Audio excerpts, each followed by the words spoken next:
கன்னிக்குமரி கடல் கொண்ட நாட்டிடையில் மன்னி அரசிருந்த மண்ணுலக பேரரசே, தென்னன் மகளே, திருக்குறளின் மாண்புகளே, முன்னரும் பாப்பத்தே, எட்டொகையே நற்கணக்கே, மண்ணுஞ்சிலமே மணிமேகலை வடிவே, முன்னும் நினைவால் முடித்தால் வாழ்த்துவமே என எனது உயிரினும் மேலான தமிழன்னையையும் அவையில் வீற்றிருக்கும் ஆன்றோர் சான்றோர் பெருமக்களையும் வணங்கி தமிழங்கள் உயிருக்கு நேர் என்னும் தலைப்பிற்குள் நுழைகிறேன்.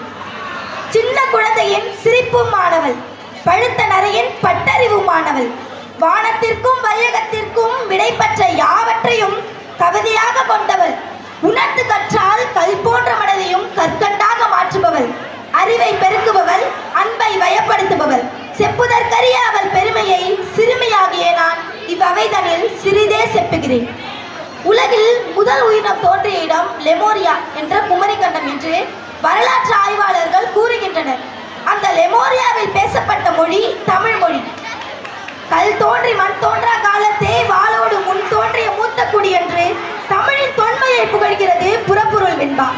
யாமறிந்த மொழிகளிலே தமிழ் மொழி போல் இனிதாவது எங்கும் காணோம் என்றார் மகாகவி பாரதி. பிறந்த சிறந்த மொழிகள் பல உண்டு. ஆனால் பாட்டும் தொகையும் போன்ற இலக்கிய செழுமையாலும் அகத்தியம், தொல்காப்பியம், நன்னூல் போன்ற இலக்கண வளத்தாலும் சிறந்தே பிறந்த நம் தமிழ் மொழி உலகில் உள்ள மொழிகளுக்கெல்லாம் மூத்த மொழியாகவும் பல்வேறு மொழிகளுக்கு தாய்மொழியாகவும் விளங்குவது நம் தமிழ் மொழி. தமிழ் என்ற பெயரை தொடர்ச்சியாக உச்சரித்துக் கொண்டே வந்தால் அது அமிழ்து அமிழ்து என்றே முடியும்.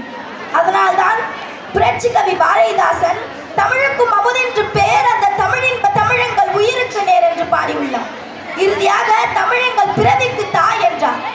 எங்கிருந்தோ வந்து தன்னை ஒரு தமிழ் மாணவன் என்று அடையாளப்படுத்திக் கொண்ட ஜி.யு. போப், திராவிட மொழிகளில் ஒப்பிலக்கணம் தந்திட்ட கால்டுவெல், சதுரகராதி தந்திட்ட வீரமாமுனிவர் போன்றோர் தங்களது பணியாக நினைத்துக் கொண்டிருந்த மத பரப்புதலை விட்டுவிட்டு தமிழ் மனம் பரப்பினர்.